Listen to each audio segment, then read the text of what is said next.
Um bilionário finge dormir para testar a empregada negra e seu filho, e fica paralisado ao ver o que ela faz. Esta história revela como as aparências enganam e como julgamentos precipitados podem nos cegar para a verdadeira natureza das pessoas. Prepare-se para uma revelação que mudará para sempre a forma como este homem rico vê o mundo ao seu redor. Antes de começarmos, não se esqueça de se inscrever no canal e comentar de onde você está assistindo. A noite caía sobre São Paulo quando João Silva, um dos empresários mais ricos da cidade, acomodou-se estrategicamente em sua poltrona de couro italiano. O escritório luxuoso no último andar do edifício espelhava o império que construíra ao longo de 2 décadas.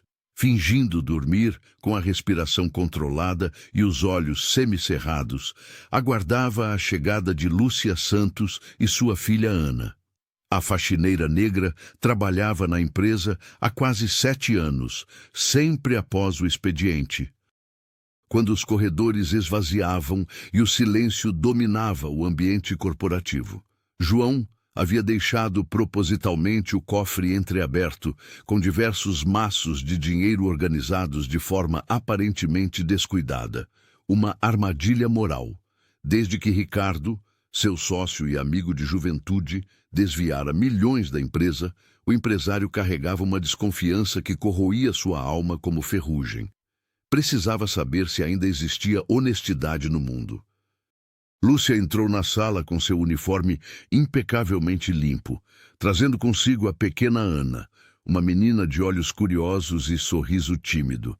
"Mamãe, o moço está dormindo?" sussurrou a criança, apontando para o empresário. "Parece que sim, filha. Vamos fazer nosso trabalho sem acordá-lo", respondeu Lúcia em voz baixa, ajustando o lenço que prendia seus cabelos crespos. Enquanto a mãe limpava as estantes, Ana notou o cofre e aproximou-se cautelosamente. João sentiu o coração acelerar. Era o momento que planejara. A menina olhou para a mãe, que estava ocupada do outro lado da sala, e depois para os maços de dinheiro.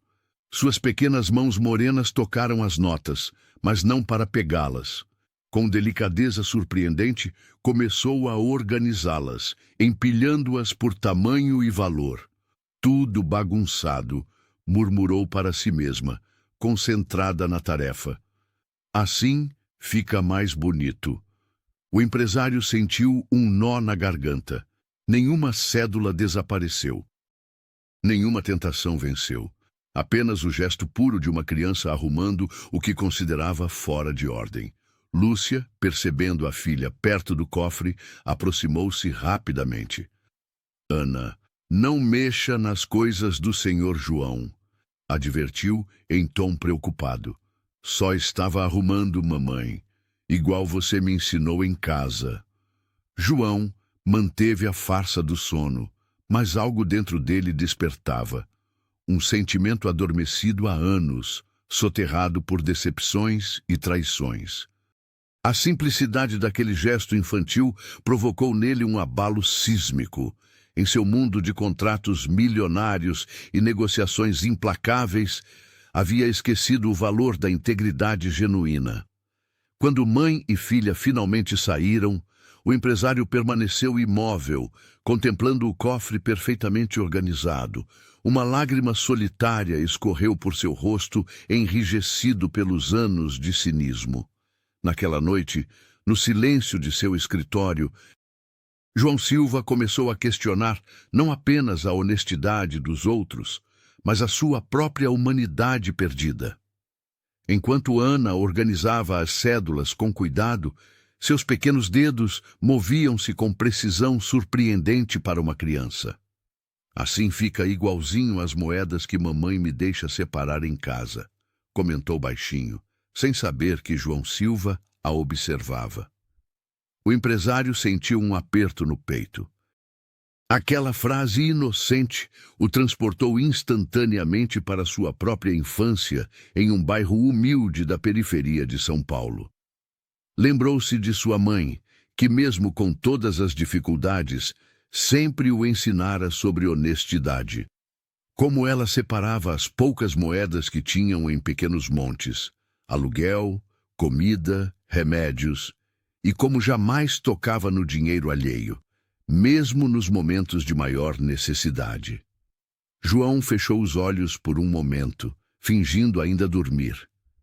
Mas, na verdade, tentando conter a emoção que o invadia. Quanto tempo fazia desde que pensara em suas origens? Em algum momento do caminho, entre a conquista do primeiro milhão e a compra da mansão no Morumbi, ele havia enterrado aquelas memórias, como se fossem vergonhosas. A filha de Lúcia continuou seu trabalho, cantarolando baixinho uma canção infantil. Sua inocência contrastava violentamente com o cinismo que João cultivara ao longo dos anos. Cada nota organizada pela menina era como uma acusação silenciosa contra o homem que ele se tornara. Naquela madrugada, enquanto o relógio da parede marcava 3 horas, o bilionário enfrentou seu reflexo mais doloroso. Não era apenas um teste sobre a honestidade da filha de uma faxineira. Era um julgamento sobre sua própria alma. Ao tentar proteger-se da dor da traição, ele havia se tornado cúmplice de um sistema que perpetuava injustiças e preconceitos. O empresário lembrou-se de quantas vezes ignorara comentários racistas em reuniões do conselho, de quantas vezes virara o rosto para não ver o tratamento diferenciado que funcionários como Lúcia recebiam. Seu silêncio, percebeu agora, era uma forma de violência. Ana terminou seu trabalho e afastou-se do cofre, orgulhosa da organização perfeita que conseguira. João permaneceu imóvel, mas algo dentro dele havia se movido irrevogavelmente. O teste que arquitetara transformou-se em um espelho incômodo, refletindo não apenas a integridade da criança, mas principalmente sua própria falha moral. Pela primeira vez em anos, lágrimas silenciosas escorreram pelo rosto do homem mais poderoso daquele prédio. Ele compreendeu que precisava mudar, não apenas por Ana ou Lúcia, mas por aquele menino que um dia fora, cujos valores haviam sido sacrificados no altar do sucesso empresarial. Na manhã seguinte, João Silva não conseguiu tirar Ana e sua mãe da cabeça. Aquele gesto simples da menina havia mexido com algo profundo dentro dele. Sentado em seu escritório luxuoso no alto de um edifício empresarial em São Paulo, o bilionário começou a fazer ligações discretas. Precisava saber mais sobre Lúcia Santos, a mulher que criava uma filha com valores tão raros nos dias de hoje. O que descobriu o deixou ainda mais intrigado. Lúcia acordava todos os dias às 4 da manhã. Pegava 2 ônibus lotados para chegar à empresa e, após 8 horas de trabalho árduo, ainda fazia faxinas extras em outros locais. Mesmo com toda essa carga, ela nunca havia faltado um único dia ou chegado atrasada. A dedicação da faxineira era algo que muitos de seus executivos bem pagos jamais demonstraram. Ela recusou 3 ofertas de ajuda financeira no último ano, informou Sandra Martins, a gerente de RH, quando João a questionou discretamente. E disse que não aceita caridade, apenas oportunidades justas. O empresário ficou especialmente surpreso ao descobrir que Lúcia tinha quase completado uma graduação em gestão de pessoas. Ela abandonara o curso no último ano, quando o pai adoeceu, e precisou escolher entre os estudos e o sustento da família. O diploma incompleto permanecia guardado como lembrança de um sonho interrompido. João passou a observar Lúcia pelos corredores da empresa. Notava como ela sempre chegava com o uniforme impecavelmente limpo, mesmo sendo visivelmente usado. Como ensinava Ana a fazer lição de casa durante os intervalos, como tratava todos com dignidade, independente da posição hierárquica. Uma tarde, ele a viu recusar educadamente uma gorjeta oferecida por um dos diretores. "Agradeço, senhor, mas recebo pelo meu trabalho", Ela respondeu com firmeza, sem arrogância, apenas dignidade. Naquela noite, ao voltar para sua cobertura vazia, o bilionário sentou-se na varanda olhando as luzes da cidade. Lembrou-se de sua própria mãe, que havia trabalhado como empregada doméstica antes dele enriquecer. Quantas Lúcias existiam por aí, lutando silenciosamente contra um sistema que a subestimava? João percebeu que sempre vira a faxineira como parte da mobília, alguém que simplesmente existia para manter seu ambiente limpo. Agora enxergava uma mulher de força extraordinária, inteligência e princípios inabaláveis. Alguém que, com as oportunidades certas, poderia ir muito além da função que exercia. Pela primeira vez em anos, o empresário sentiu vergonha de seus preconceitos. Lúcia Santos não era apenas uma funcionária, era um ser humano de valor inestimável que merecia muito mais do que migalhas de sua fortuna. Após a noite em que testemunhou a honestidade da pequena Ana, João Silva decidiu agir. Sem alarde, chamou o departamento financeiro e solicitou um aumento significativo no salário de Lúcia Santos. Não queria que parecesse caridade. Sabia que a faxineira era orgulhosa demais para aceitar. Então, justificou como adequação salarial por tempo de serviço. Faça discretamente, ordenou João ao contador, assinando a autorização com um sorriso contido. Não quero que ela se sinta constrangida. O empresário observava Lúcia pelos corredores com novos olhos. Notava como ela chegava sempre antes de todos, como organizava meticulosamente cada detalhe, como tratava a todos com dignidade, independentemente da posição. Aquela mulher negra tinha mais integridade que muitos executivos que conhecera em toda a sua carreira. Porém, o que João não previu foi a reação de Carlos Costa. O diretor financeiro, ao revisar as folhas de pagamento do mês, notou imediatamente a alteração no contra-cheque da faxineira. O valor, embora justo, representava quase o dobro do que ela recebia anteriormente. Que absurdo é esse? Vociferou Carlos. Jogando os papéis sobre a mesa, uma faxineira ganhando mais que alguns assistentes administrativos? O homem passou a mão pelos cabelos impecavelmente penteados, sentindo o rosto queimar de indignação. Para ele, aquilo representava uma afronta à hierarquia natural das coisas. Desde que assumira a diretoria financeira, Carlos sempre fizera questão de manter o que chamava de ordem social dentro da empresa. Nos dias seguintes, o diretor passou a monitorar cada movimento de Lúcia. Chegava mais cedo apenas para verificar o horário exato em que ela batia o ponto. Inventava desculpas para passar pelo subsolo onde ficavam os materiais de limpeza, apenas para garantir que ela não estivesse desperdiçando tempo. Pessoas como ela precisam entender seu lugar, comentou Carlos com sua secretária, que apenas baixou os olhos, constrangida. Não podem simplesmente receber privilégios sem razão. O ressentimento do diretor crescia a cada dia. Em sua visão distorcida, Lúcia não merecia ascensão, não merecia reconhecimento, não merecia sequer estar ali. Para ele, o subsolo da empresa era o único espaço adequado para a faxineira, longe dos olhos, longe do poder, longe de qualquer possibilidade de crescimento. O que Carlos não imaginava era que sua obsessão seria o primeiro passo para expor algo muito maior que vinha acontecendo nos bastidores da empresa há anos, e que João Silva, o homem que ele julgava fraco e sentimental, estava apenas começando sua jornada de transformação. Lúcia Santos organizava documentos no corredor principal quando Carlos Costa surgiu, caminhando com passos firmes em sua direção. O diretor financeiro tinha o rosto contorcido em uma expressão de desprezo mal disfarçado. Funcionários próximos perceberam a tensão e rapidamente se afastaram, deixando a faxineira sozinha diante do executivo. Então, é assim que funciona, não é? Limpa o chão por alguns anos e de repente ganha aumento sem justificativa?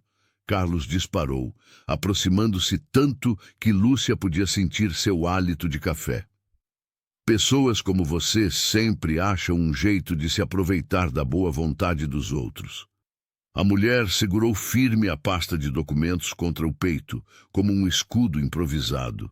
Seus olhos, normalmente serenos, agora refletiam uma mistura de medo e indignação. Ela tentou responder, mas o diretor a interrompeu. Não sei que tipo de jogo você está jogando com o João, mas conheço bem gente da sua laia. Você não pertence a este andar, entendeu? Carlos apontou para o elevador. Seu lugar é lá embaixo, com os produtos de limpeza.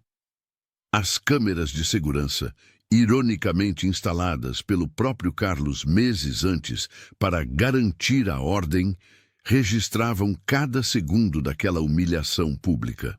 O dispositivo capturou o momento exato em que Lúcia, com dignidade, respondeu: "Respeito o senhor como superior, mas não aceito ser tratada dessa forma. Meu trabalho fala por mim." No 10º andar, João Silva assistia à cena em tempo real pelo monitor em seu escritório. Suas mãos apertaram os braços da cadeira com tanta força que os nós dos dedos embranqueceram. O empresário sentiu uma onda de raiva subir pelo peito, misturada com uma sensação de impotência que não experimentava desde a traição de seu antigo sócio. Ele não pode fazer isso, murmurou para si mesmo, observando Carlos afastar-se depois de lançar um último olhar ameaçador para Lúcia. João levantou-se, determinado a intervir, mas parou antes de alcançar a porta. O medo de confiar, de se expor, de novamente ser ferido por alguém próximo, o paralisou momentaneamente. Lembrou-se da pequena Ana organizando as notas no cofre, da honestidade genuína que testemunhara naquela noite. Aquela memória contrastava violentamente com a cena de injustiça que acabara de presenciar. Voltou à sua mesa e tocou o interfone. "Sandra, preciso ver as gravações das câmeras de segurança dos últimos 3 meses. Todas elas." Sua voz tremia levemente, dividida entre a hesitação e a certeza de que não poderia mais permanecer neutro. João Silva não podia mais ignorar a situação. Após testemunhar o confronto entre Carlos e Lúcia pelas câmeras de segurança, ele percebeu que precisava de ajuda especializada para lidar com aquele problema crescente. Através de contatos antigos, encontrou Paulo Oliveira, um ex-agente da Polícia Federal com vasta experiência em investigações corporativas. "Preciso entender o que realmente está acontecendo na minha empresa", explicou João durante a primeira reunião reservada em seu escritório luxuoso. O empresário parecia genuinamente perturbado. Algo raro para um homem que construíra sua reputação na frieza dos negócios. Paulo aceitou o caso imediatamente. Havia algo na determinação de João que o intrigou. No dia seguinte, o investigador já circulava discretamente pelos corredores da empresa, apresentado oficialmente como consultor de segurança. Ninguém questionou sua presença, nem mesmo Carlos Costa. "Quero acesso completo aos registros de recursos humanos dos últimos 5 anos", solicitou Paulo a Sandra Martins, que hesitou brevemente antes de fornecer as credenciais necessárias. A gerente de RH parecia aliviada por finalmente ter um aliado. Os arquivos revelaram um padrão perturbador. Carlos havia sistematicamente bloqueado promoções de funcionários negros e mulheres, criando justificativas técnicas que, isoladamente, pareciam razoáveis, mas no conjunto formavam um mosaico de discriminação.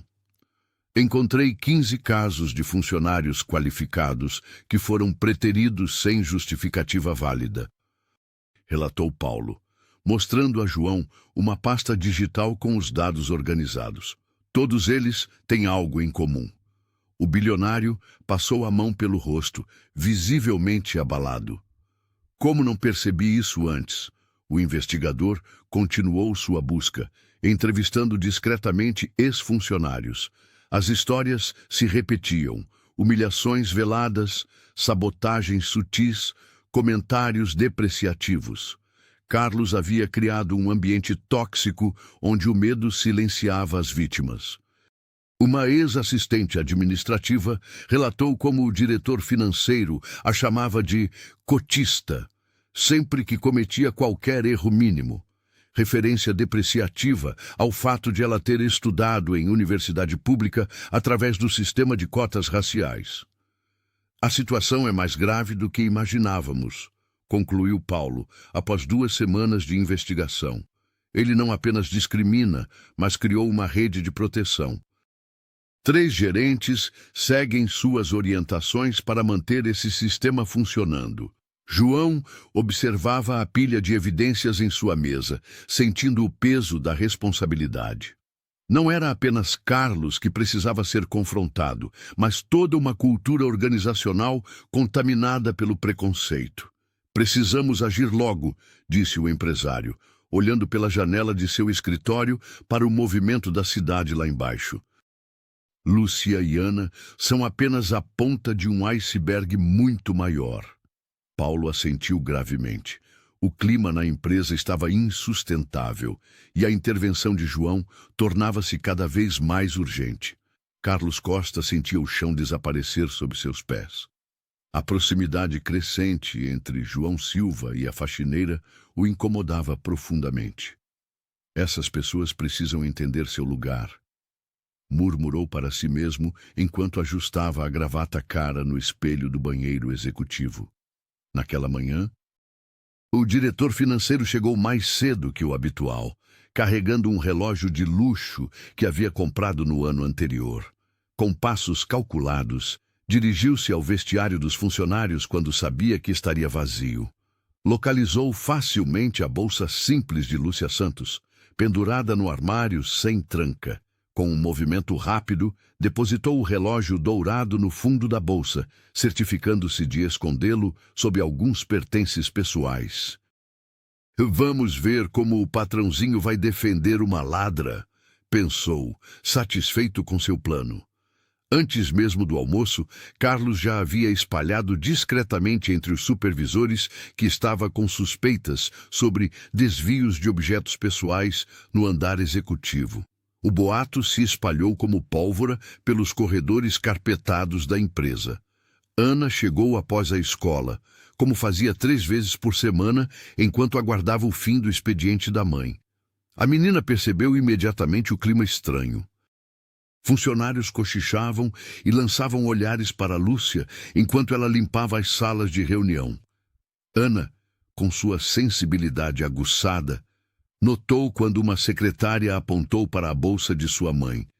Mamãe, tem algo errado com a sua bolsa? As pessoas estão olhando muito para ela, sussurrou a pequena, puxando a barra do uniforme de Lúcia. A mulher, confusa, abriu o zíper de sua bolsa e vasculhou o interior. Seus dedos tocaram algo frio e metálico que definitivamente não lhe pertencia. Quando retirou o relógio dourado, seu coração disparou. Reconheceu imediatamente o objeto como sendo similar ao que Carlos usava em ocasiões especiais. Ana, fique aqui quietinha.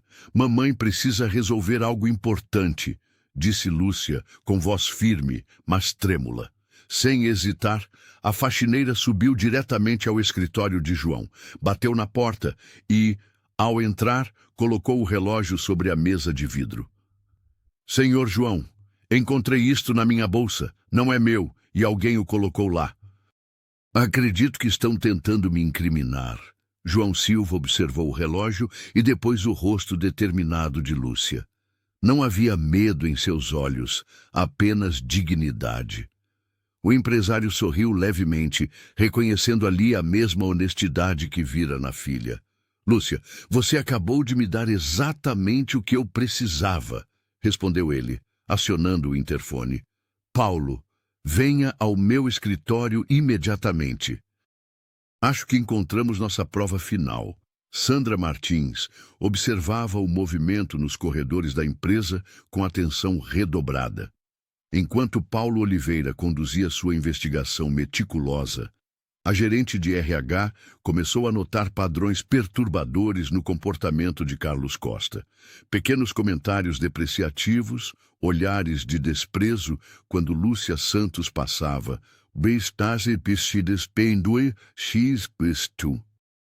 E a forma como ele interrompia mulheres durante as reuniões, tudo isso formava um mosaico de discriminação que ela havia ignorado por tempo demais. Como não percebi isso antes? Questionou-se, sentindo o peso da cumplicidade silenciosa. Sandra sempre se considerou uma profissional justa, mas agora enxergava como seu medo de confrontar a liderança a tornara cúmplice de um sistema opressor. Numa tarde de quarta-feira, ela presenciou Carlos fazendo piadas sobre o cheiro de produto de limpeza quando Lúcia passou pelo corredor. A faxineira manteve a cabeça erguida, mas Sandra notou o brilho de mágoa em seus olhos. Aquela dignidade silenciosa a atingiu como um tapa. Precisamos conversar sobre o ambiente de trabalho, disse Sandra ao abordar João Silva em seu escritório no dia seguinte. Sua voz tremia, mas ela continuou. Existem comportamentos tóxicos que estamos normalizando. O empresário a encarou com interesse renovado. Continue. Ele incentivou, percebendo que não estava sozinho em suas preocupações. Sandra relatou diversos incidentes, desde comentários racistas velados até a distribuição desigual de oportunidades. E o mais grave é que temos uma política de diversidade que não passa de fachada, concluiu ela, surpreendendo a si mesma com sua franqueza. Nas semanas seguintes, a gerente começou a documentar cada microagressão que testemunhava. Criou um arquivo confidencial e estabeleceu contato discreto com outros funcionários que também se sentiam marginalizados. O risco era enorme. Carlos tinha aliados poderosos no conselho, mas o exemplo de coragem de Lúcia e a pureza de Ana haviam despertado algo adormecido em seu senso de justiça. Se aquela criança consegue manter sua integridade diante de tentação, e sua mãe enfrenta humilhações diárias, sem perder a dignidade. Que desculpa tenho eu? Refletiu Sandra enquanto organizava os documentos em seu computador. Uma tarde, ela ofereceu carona a Lúcia após o expediente. No trajeto, as duas mulheres conversaram abertamente pela primeira vez. Sandra descobriu que a faxineira tinha sonhos muito maiores que sua posição atual permitia. Estou com você, prometeu a gerente, sabendo que essa aliança poderia custar seu emprego. Naquela noite, Sandra não conseguiu dormir. O medo e a coragem disputavam espaço em seu coração, mas ela havia tomado sua decisão, não seria mais cúmplice silenciosa de um sistema injusto. A sala do conselho estava silenciosa quando Carlos Costa entrou carregando uma pasta vermelha. Ele a depositou na mesa com um sorriso confiante, enquanto os demais executivos se ajeitavam em suas cadeiras de couro. João Silva observava atentamente cada movimento do diretor financeiro. Senhores, trago evidências irrefutáveis da conduta inadequada de Lúcia Santos, anunciou Carlos, distribuindo cópias de um relatório meticulosamente elaborado. Faltas injustificadas, pequenos furtos de material de escritório e comportamento insubordinado. Esta mulher representa um risco para nossa empresa. Os membros do conselho examinavam os documentos com expressões graves. Uma das conselheiras franziu o senho ao notar inconsistências nas datas. Ela estava prestes a questionar quando a porta se abriu novamente. Sandra Martins entrou apressada, carregando uma pasta idêntica. Desculpem o atraso, mas precisava verificar algo urgente no sistema, disse a gerente de RH, visivelmente nervosa. Há um problema com esses relatórios. Os registros originais mostram que Lúcia nunca faltou injustificadamente nos últimos 3 anos. Carlos empalideceu. Deve haver algum engano no sistema, gaguejou. Tentando recuperar o controle da situação, foi quando João se levantou lentamente. O empresário caminhou até o centro da sala com uma calma perturbadora. Não há engano algum, Carlos. O único erro aqui foi achar que poderia manipular esta empresa com mentiras. João fez um gesto e Paulo Oliveira entrou com um notebook. O ex-agente conectou o dispositivo ao projetor e, em segundos, as imagens das câmeras de segurança preencheram a parede. Todos assistiram em choque às cenas de Carlos plantando o relógio na bolsa de Lúcia, seguidas de seus comentários depreciativos sobre colocar aquela faxineira em seu devido lugar. Isso é invasão de privacidade, protestou Carlos, levantando-se bruscamente. Isso é evidência, respondeu Paulo calmamente. As câmeras que você mesmo mandou instalar. João então apresentou o relatório completo da investigação. Carlos não apenas falsificou documentos, como tem um histórico de assédio e discriminação contra diversos funcionários, especialmente mulheres negras. O silêncio que se seguiu foi ensurdecedor. Os conselheiros trocavam olhares atônitos, enquanto Carlos, agora vermelho de raiva, buscava desesperadamente apoio que não encontrava. Esta reunião está encerrada, declarou João. O Conselho decidirá as consequências apropriadas para estas ações. Enquanto todos saíam, João permaneceu imóvel, sentindo uma estranha leveza. Pela primeira vez em anos, não havia dúvidas em seu coração. Estava finalmente do lado certo da história, defendendo alguém que merecia ser defendida, e essa certeza valia mais que todos os milhões em sua conta bancária. Encurralado como um animal acuado, Carlos Costa sentiu o suor escorrer pela testa enquanto os olhares do conselho o perfuravam. Suas mãos tremiam levemente ao pegar o celular. Afastando-se para um canto da sala de reuniões com a desculpa de precisar resolver uma emergência. Na verdade, o diretor financeiro buscava sua última tábua de salvação. Pai, preciso da sua ajuda agora, sussurrou ao telefone, olhando nervosamente por cima do ombro. Aquela faxineira está sendo protegida pelo João. Ele enlouqueceu, está promovendo essa gente como se fossem iguais a nós. O que Carlos não imaginava era que Paulo Oliveira, seguindo instruções precisas de João Silva, já havia providenciado a interceptação legal daquela ligação. O ex-agente da Polícia Federal permanecia discretamente no corredor, monitorando a gravação com um pequeno dispositivo. Você não entende, continuou Carlos, sua voz revelando todo o preconceito que normalmente disfarçava. Essa mulher, a Lúcia e aquela criança dela estão ganhando espaço demais. Daqui a pouco vão querer sentar nas nossas cadeiras. Precisamos colocar cada um no seu devido lugar antes que seja tarde. Enquanto isso, na sala do conselho, João aguardava pacientemente. Seus olhos refletiam uma mistura de tristeza e determinação. O empresário, que antes só se importava com lucros, agora sentia o peso da responsabilidade moral sobre seus ombros. Pai, você conhece gente no judiciário, na imprensa. Precisamos destruir a reputação dessa mulher antes que ela destrua a empresa. Imagine o precedente que isso vai abrir para os outros funcionários do mesmo tipo. Paulo retornou à sala com um aceno discreto para João, confirmando que a gravação estava completa. O investigador entregou o dispositivo ao bilionário, que conectou o aparelho ao sistema de som da sala de reuniões. Quando Carlos retornou, exibindo um sorriso confiante, João o recebeu com uma expressão neutra. Carlos, antes de continuarmos, gostaria que todos ouvissem algo interessante. Anunciou João, pressionando o botão de reprodução. A voz do diretor financeiro ecoou pela sala, expondo sem filtros seu desprezo por Lúcia Santos e sua filha. As palavras carregadas de preconceito caíram como bombas no silêncio da sala.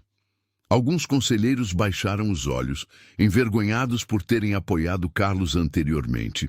O rosto do diretor financeiro transformou-se numa máscara de horror ao reconhecer suas próprias palavras. Sua pele empalideceu enquanto buscava desesperadamente uma saída. "Isso é ilegal! Você não pode gravar conversas privadas!" gritou, apontando para João.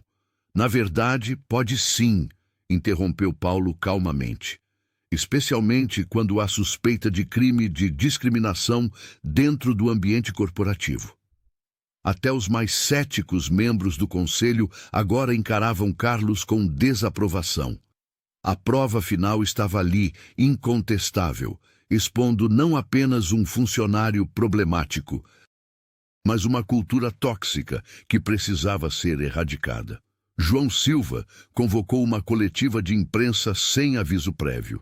Ele havia passado a noite anterior preparando cada detalhe com Paulo Oliveira, o ex-agente federal que agora se tornara seu braço direito nesta batalha por justiça.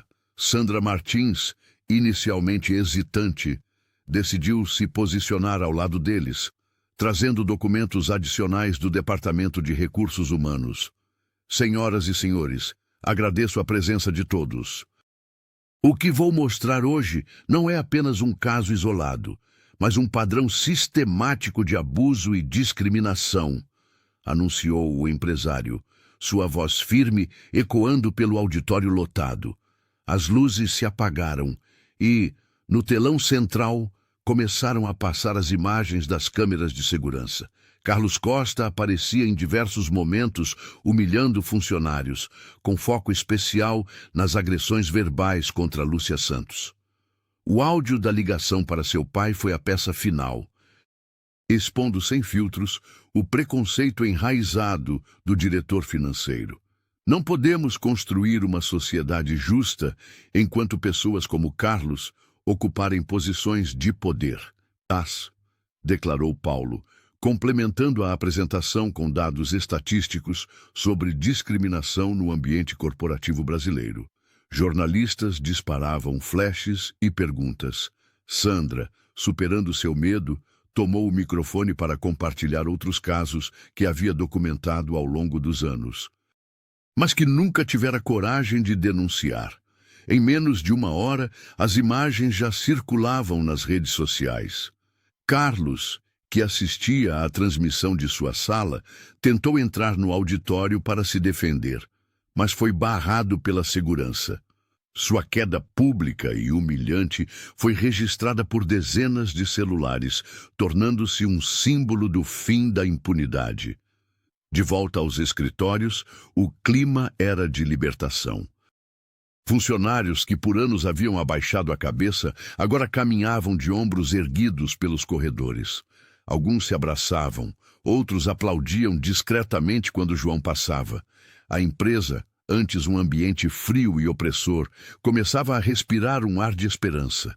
Enquanto isso, no banheiro feminino do terceiro andar, Lúcia se permitiu um momento de fragilidade. As lágrimas escorriam silenciosamente, enquanto ela se olhava no espelho. Cada palavra cruel, cada olhar de desprezo que havia suportado ao longo dos anos, voltava à sua memória. A faxineira, agora no centro de uma transformação corporativa, temia que tudo não passasse de um sonho bonito, daqueles que se desfazem ao amanhecer. "Será que isso vai durar?" perguntou a si mesma, enxugando o rosto com um papel toalha. "Ou amanhã tudo volta a ser como antes?" Nas semanas que se seguiram à queda de Carlos Costa, João Silva convidou Lúcia Santos para uma conversa em seu escritório. Com uma pasta de documentos sobre a mesa, o empresário propôs algo que jamais havia passado pela cabeça da faxineira: assumir a diretoria de recursos humanos da empresa.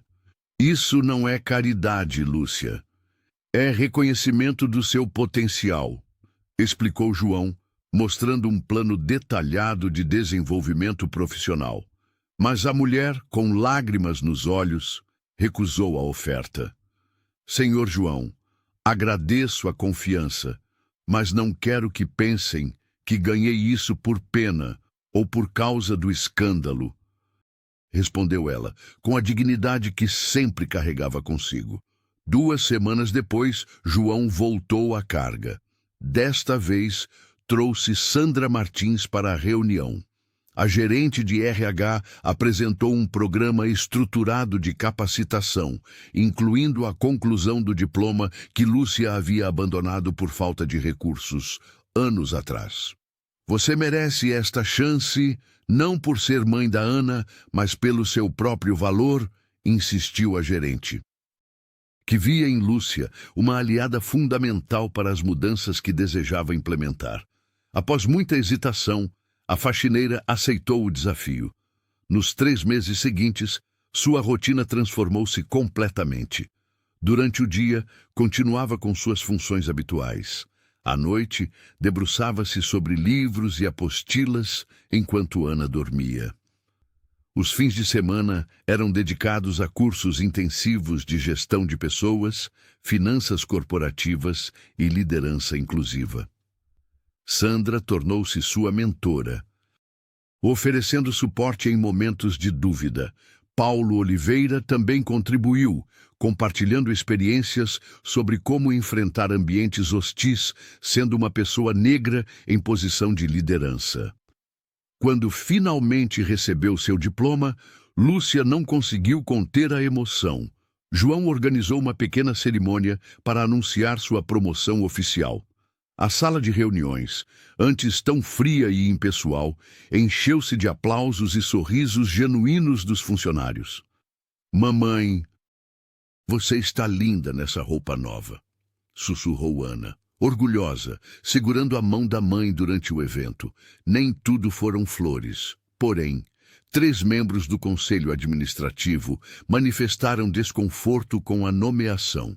Em conversas de corredor, questionavam a falta de experiência da nova diretora e insinuavam favoritismo.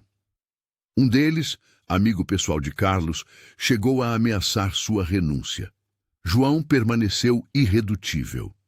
Quem não se adaptar à nova realidade da empresa pode realmente procurar outro lugar, declarou firmemente durante uma reunião tensa do conselho. Para Lúcia, cada dia era um novo desafio.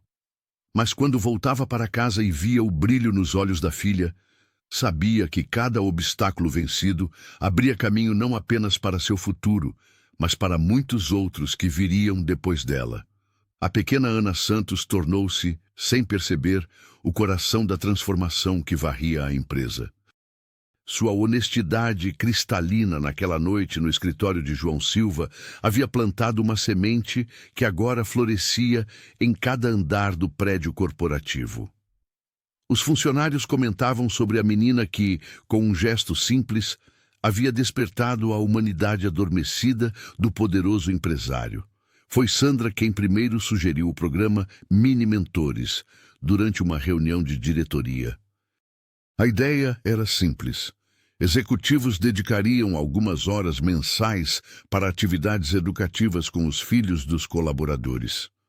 João, inicialmente hesitante, lembrou-se do impacto que Ana tivera em sua vida e aprovou o projeto imediatamente. Queremos que nossos valores sejam mais que palavras em uma parede, explicou Lúcia durante o lançamento do programa. A mãe de Ana, agora em seu novo cargo, falava com uma confiança que inspirava todos ao redor. Queremos que sejam experiências vividas por nossas crianças. As paredes antes brancas e impessoais do escritório começaram a ganhar cor e vida. Quadros de artistas negros brasileiros foram cuidadosamente selecionados para decorar os corredores. Fotografias das famílias dos funcionários preenchiam painéis nos espaços comuns, criando um mosaico diverso de rostos sorridentes. Paulo, sempre atento aos detalhes, sugeriu que a música ambiente fosse repensada. Precisamos de sons que representem quem somos de verdade, argumentou o ex-agente. Logo, melodias suaves de samba, jazz e soul brasileiro começaram a embalar os dias de trabalho, substituindo as antigas trilhas genéricas e sem identidade. Ana visitava a empresa nas tardes de sexta-feira, quando o programa de mentoria acontecia. Sua risada ecoava pelos corredores enquanto aprendia sobre negócios de forma lúdica com diferentes executivos. Outros 23 filhos de funcionários participavam regularmente das atividades. Certa tarde, João observou de longe enquanto a filha de Lúcia explicava para outros 3 meninos como organizar papéis importantes. Você precisa ter muito cuidado com as coisas dos outros, dizia ela com seriedade infantil. É como cuidar de um tesouro que não é seu. O empresário sentiu um nó na garganta. Aquela criança havia ensinado mais sobre ética em uma frase simples do que muitos de seus antigos conselheiros em anos de reuniões. A empresa, que antes parecia apenas um local de trabalho, transformava-se gradualmente em comunidade. Funcionários que mal se cumprimentavam agora compartilhavam histórias sobre seus filhos. O ambiente, antes tenso e competitivo, respirava um novo ar de colaboração e respeito mútuo. E no centro dessa revolução silenciosa, uma menina que simplesmente fizera o que sua mãe lhe ensinara, ser honesta, mesmo quando ninguém estivesse olhando. Sandra Martins, antes hesitante e temerosa, agora caminhava pelos corredores da empresa com uma confiança renovada.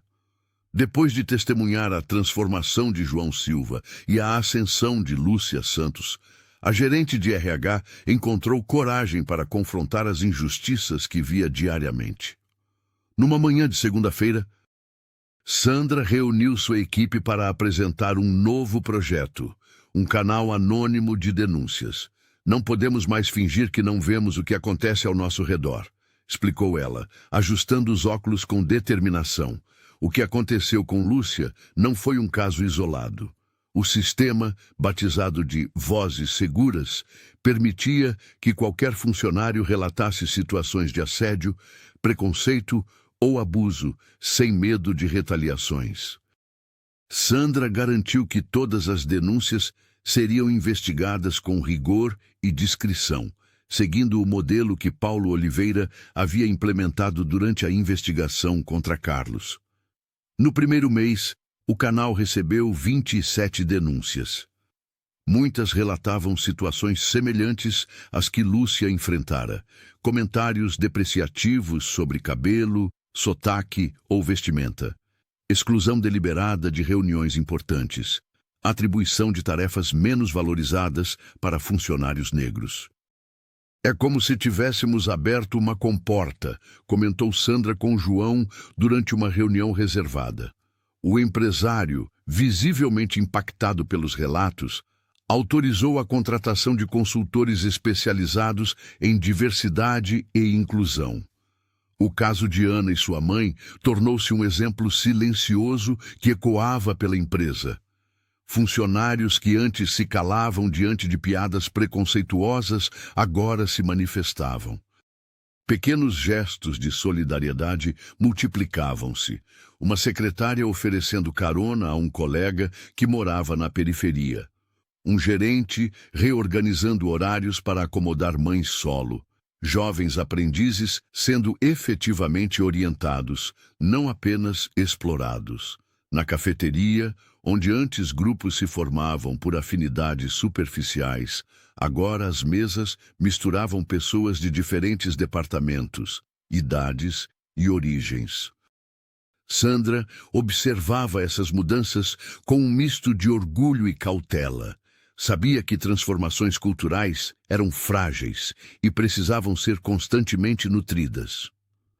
Não é só sobre punir os Carlos da vida, explicou ela durante um treinamento para líderes.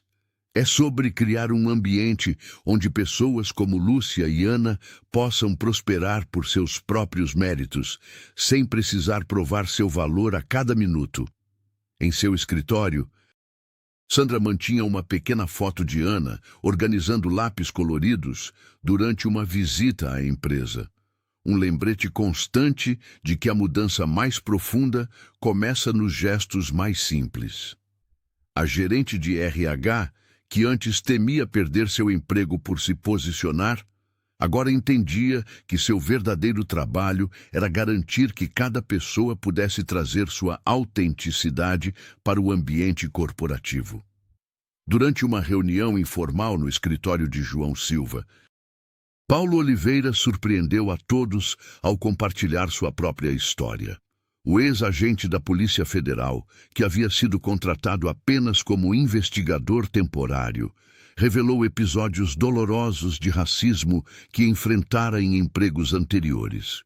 Fui o único negro a chegar ao cargo de supervisor na minha antiga empresa, mas cada promoção custava o dobro de esforço que exigiam dos outros, contou Paulo, sua voz firme apesar da emoção contida. Ele descreveu como precisava vestir-se impecavelmente todos os dias e como seus erros eram amplificados, enquanto seus acertos raramente recebiam reconhecimento. João ouvia atentamente, percebendo que nunca havia realmente considerado os obstáculos invisíveis que pessoas como Paulo enfrentavam diariamente. O empresário sentiu um nó na garganta quando o investigador mencionou as inúmeras vezes em que foi confundido com funcionários de serviços gerais, mesmo quando usava terno. Inspirado pela transformação que testemunhara em Lúcia Santos e sua filha Ana, Paulo decidiu criar um programa de mentoria para jovens talentos de grupos subrepresentados.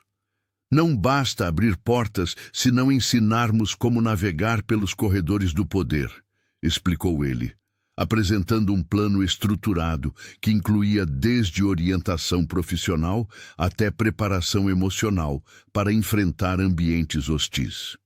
Sandra Martins, agora mais confiante em sua posição no RH, ofereceu-se imediatamente para auxiliar na implementação do programa. Podemos começar com 10 vagas e expandir conforme os resultados, sugeriu ela, já visualizando o impacto positivo que teriam. João, visivelmente comovido, percebeu que a verdadeira transformação ia muito além de mudanças estruturais ou políticas corporativas. Era uma jornada profundamente emocional que exigia dele, como líder, a coragem de reconhecer seus próprios preconceitos internalizados.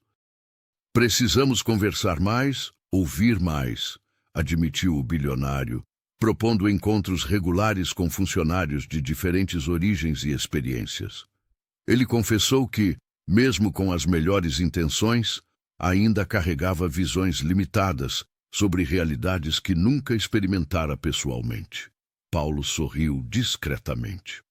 O homem à sua frente não era mais o mesmo empresário cínico e desconfiado que o contratara meses atrás. A honestidade de uma criança havia desencadeado uma revolução silenciosa que agora se espalhava por toda a empresa. Ao final da reunião, João estendeu a mão para Paulo, não apenas como empregador, mas como alguém genuinamente interessado em aprender e crescer. Obrigado por sua coragem, disse ele simplesmente. O investigador assentiu, sabendo que aquele gesto representava o início de uma parceria muito mais profunda do que qualquer contrato formal poderia estabelecer. Ana voltava do bebedouro quando ouviu a voz áspera de Carlos Costa ecoando pelo corredor vazio. A menina se escondeu atrás de uma coluna, apertando o copinho de água entre os dedos pequenos. O diretor financeiro falava ao celular, sem perceber a presença dela. Aquela faxineira negra acha que pode subir na vida. Quem ela pensa que é, só porque o João decidiu bancar o bonzinho. Essa gente não sabe o seu lugar, vociferava Carlos, com desprezo na voz. E ainda traz a filha para a empresa como se isso aqui fosse creche de comunidade. Ana sentiu o coração apertar. As palavras cruéis penetravam fundo, mesmo sem compreender completamente o significado de todas elas. Lágrimas silenciosas escorreram pelo seu rosto enquanto tentava entender por que o homem falava assim de sua mãe. Quando Lúcia encontrou a filha minutos depois, Ana estava encolhida em um canto da copa, ainda tremendo. "O que aconteceu, meu amor?" perguntou, ajoelhando-se para ficar na altura da criança. "Mamãe, o homem mau vai parar de assustar a gente um dia?" questionou Ana com voz embargada, agarrando-se ao uniforme da mãe. "Ele falou coisas feias sobre você no telefone." Lúcia sentiu um calafrio percorrer sua espinha. Mesmo com a promoção e as mudanças na empresa, o preconceito ainda espreitava pelos corredores. Ela abraçou a filha com força, tentando protegê-la com seu corpo, como sempre fizera. "Que homem, Ana?" "O que ele disse exatamente?" perguntou, já imaginando a resposta. "O homem de terno azul, aquele que sempre olha feio pra gente", respondeu a menina entre soluços. "Ele falou que a gente não sabe o nosso lugar." João Silva passava pelo corredor quando presenciou a cena. Aproximou-se discretamente e, ao ouvir o relato, sentiu o sangue ferver nas veias. Não era apenas uma questão de ética empresarial agora, era pessoal. Carlos havia cruzado a última fronteira ao afetar uma criança inocente. "Isso não vai ficar assim, Lúcia", afirmou o empresário com determinação no olhar. "Nenhuma criança deve se sentir diminuída ou assustada sob meu teto, muito menos a Ana." Naquela tarde, João convocou uma reunião extraordinária do conselho. Enquanto caminhava para a sala, lembrou-se do dia em que observara Ana organizando as notas no cofre. A mesma pureza que o fizera acreditar novamente na humanidade, agora estava sendo maculada pelo ódio e preconceito. "Isso acaba hoje", murmurou para si mesmo, apertando a pasta com as evidências que Paulo Oliveira havia reunido contra Carlos. A empresa de João Silva transformou-se de forma surpreendente nos meses seguintes. As paredes cinzentas, antes símbolos do ambiente corporativo frio, receberam cores vibrantes e obras de artistas brasileiros negros que contavam histórias de resistência e esperança. Nos corredores onde antes ecoavam apenas passos apressados e conversas formais, agora ressoavam melodias de samba, jazz e MPB que embalavam o dia a dia dos funcionários. Lúcia Santos supervisionou pessoalmente a instalação de um mural de fotografias no saguão principal. Cada imagem retratava um colaborador com sua família, humanizando aqueles que antes eram vistos apenas como números. A faxineira, agora diretora, fazia questão de conhecer cada história por trás daquelas fotos. "Minha mãe diz que todo mundo tem uma história que merece ser ouvida", comentou Ana durante uma visita à empresa, enquanto observava fascinada o novo ambiente. A pequena, sem perceber, havia se tornado a voz da consciência daquele lugar. Paulo organizou o primeiro Círculo de Partilha, um evento mensal onde funcionários podiam compartilhar experiências de superação. Na estreia, ele mesmo relatou os desafios que enfrentou como homem negro na Polícia Federal. Sua voz embargada tocou até os mais céticos do Conselho Administrativo. "Nunca imaginei que um dia poderia falar abertamente sobre isso sem medo de retaliação", confessou o ex-agente enquanto recebia abraços emocionados dos colegas. Sandra Martins implementou um sistema de reconhecimento que valorizava não apenas resultados, mas também atitudes de empatia e colaboração. A gerente de RH, antes temerosa, agora caminhava pelos andares com confiança, incentivando todos a denunciarem qualquer forma de discriminação. As músicas que preenchiam o ambiente não eram escolhidas ao acaso. João, inspirado pela transformação ao seu redor, contratou um musicista para criar uma trilha sonora que respeitasse a diversidade cultural brasileira. Ritmos do norte ao sul do país se misturavam harmoniosamente, assim como as pessoas que ali trabalhavam. Funcionários que antes mal se cumprimentavam, Agora almoçavam juntos no refeitório reformado. As mesas redondas substituíram as antigas divisões hierárquicas, criando um espaço onde todos podiam se olhar nos olhos e conversar como iguais. É como se o prédio estivesse respirando pela primeira vez, comentou uma das recepcionistas para Lúcia, enquanto ajustava o volume da música ambiente. O empresário, observando tudo de sua sala, percebia que a transformação ia muito além da estética. Era uma mudança de alma, um despertar coletivo para valores que o dinheiro jamais poderia comprar. E tudo começara com o gesto honesto de uma criança diante de um cofre aberto. 6 meses se passaram desde o início das transformações. Lúcia Santos, agora plenamente estabelecida em sua posição de liderança, convocou uma reunião especial com João Silva. Sentados na sala de reuniões principal, ela apresentou sua visão para um programa revolucionário de bolsas estudantis destinado aos filhos dos funcionários. Não quero que nenhuma criança passe pelo que passei, tendo que abandonar os estudos por falta de recursos, explicou ela, com os olhos brilhando de determinação.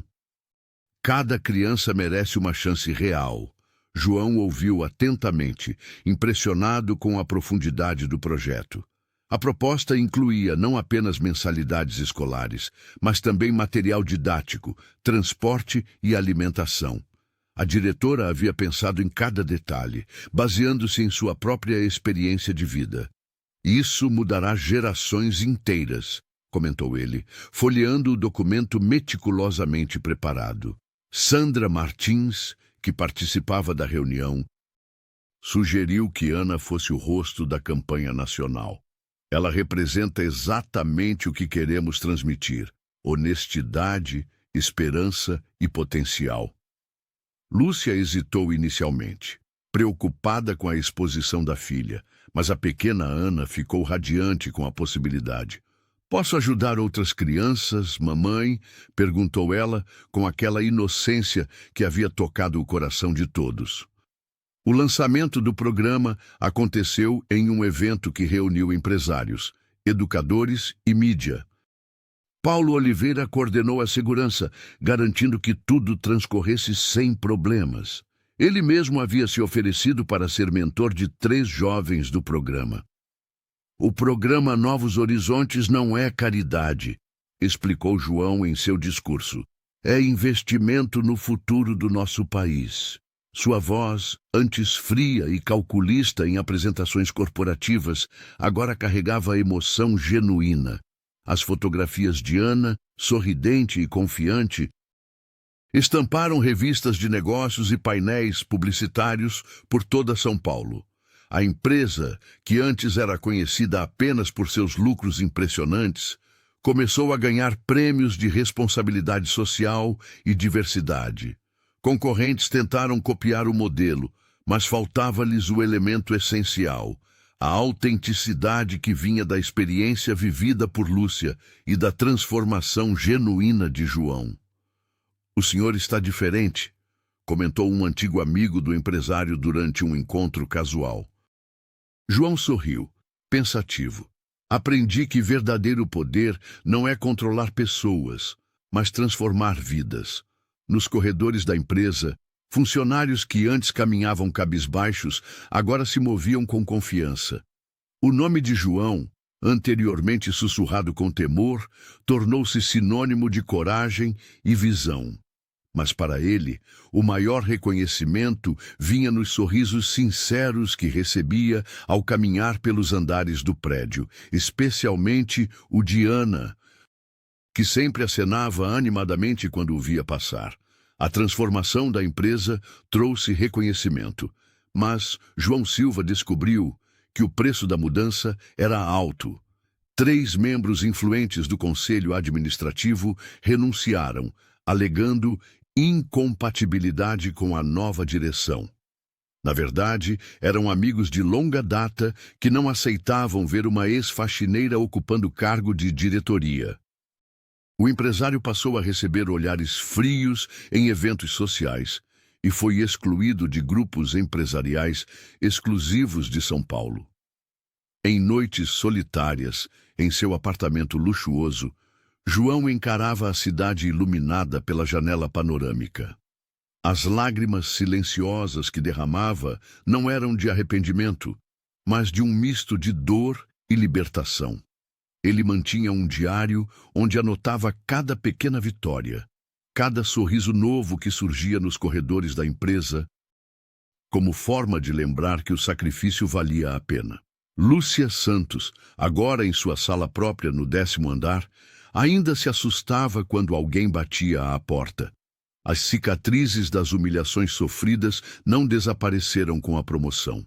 Certas manhãs, ela ainda chegava mais cedo para limpar sua própria sala, incapaz de se livrar completamente do hábito e do medo de ser julgada. Em sessões de terapia que começou a frequentar, Lúcia confessava que às vezes acordava suando frio, sonhando que tudo não passava de uma armadilha. Sandra Martins pagou um preço alto por sua coragem. Antigos colegas de RH a evitavam, temendo associação com a rebelde. Seu nome foi riscado de indicações para congressos internacionais, e boatos maldosos sobre sua competência circulavam em grupos de WhatsApp de executivos. Mesmo assim, a gerente mantinha-se firme, encontrando força no exemplo de Lúcia e nos sorrisos de Ana. A pequena Ana, alheia às complexidades do mundo adulto, continuava sendo a luz que guiava aquela transformação. Quando visitava a empresa após a escola, seus passos leves pelos corredores lembravam a todos o motivo de estarem ali. Um dia, ao ver João cabisbaixo após uma reunião particularmente difícil, ela simplesmente segurou sua mão e disse: "Tio João, mamãe fala que fazer o certo dói às vezes, mas depois sara." Paulo Oliveira, observando de perto aquela revolução silenciosa, documentava cada caso de resistência e cada vitória. O ex-agente federal sabia que estavam construindo não apenas uma empresa diferente, mas um caso de estudo que poderia inspirar outras transformações pelo país. A luta estava longe do fim, mas nenhum deles voltaria atrás. As noites de insônia, as amizades perdidas e os olhares de desprezo eram apenas o preço a pagar por um mundo um pouco menos injusto. 1 ano havia se passado desde aquela noite no escritório. João Silva observava pela janela panorâmica o movimento da empresa que agora parecia irreconhecível. O que começara como um simples teste de caráter transformara-se em uma revolução silenciosa que afetara centenas de vidas. Nas paredes que antes exibiam apenas gráficos de lucros, agora pendiam obras de artistas negros brasileiros. Nos corredores onde o silêncio era lei, ecoavam conversas animadas e músicas que celebravam a diversidade cultural. O programa de bolsas estudantis, criado por Lúcia Santos, já beneficiava 23 famílias, incluindo a de Marcos, o filho do porteiro, que acabara de ser aprovado em medicina. Lúcia, agora diretora de recursos humanos, caminhava pelos mesmos corredores que antes limpava. Seu andar transmitia uma confiança que inspirava novos funcionários. Embora em momentos de solidão, ela ainda lutasse contra as cicatrizes invisíveis deixadas por anos de humilhação. Sua filha Ana, aos 10 anos, tornara-se símbolo não oficial da nova cultura empresarial. Sua foto sorridente ilustrava cartazes do programa Mini Mentores, espalhados por toda São Paulo. Sandra Martins havia sido promovida após seu canal de denúncias anônimas revelar e corrigir dezenas de casos de assédio e discriminação. Paulo Oliveira, inicialmente contratado apenas para uma investigação, tornara-se diretor de compliance e ética, transformando sua própria história de superação em combustível para mudanças estruturais. A transformação custara caro. João perdera 5 membros do conselho, 3 contratos milionários e inúmeras noites de sono. Mas ao observar o novo ambiente que ajudara a criar, o empresário sentia algo que dinheiro algum poderia comprar: paz. A desconfiança que antes o consumia dera lugar a uma compreensão mais profunda sobre valor e dignidade. Naquela tarde, durante a cerimônia de aniversário da nova gestão, João, Lúcia, Ana, Sandra e Paulo reuniram-se no antigo escritório onde tudo começara. Sem discursos elaborados, apenas 5 pessoas que entendiam o preço e o valor da mudança. Nunca imaginei que observar uma criança arrumando dinheiro em um cofre mudaria minha vida, confessou João, com os olhos marejados. Ana sorriu, segurando a mão da mãe. Eu só fiz o que a mamãe sempre me ensinou. No coração financeiro de São Paulo, uma revolução silenciosa continuava a florescer. E enquanto o sol se punha sobre os arranha-céus, 5 pessoas diferentes compartilhavam a mesma certeza. Ninguém mais precisaria provar seu valor através da dor.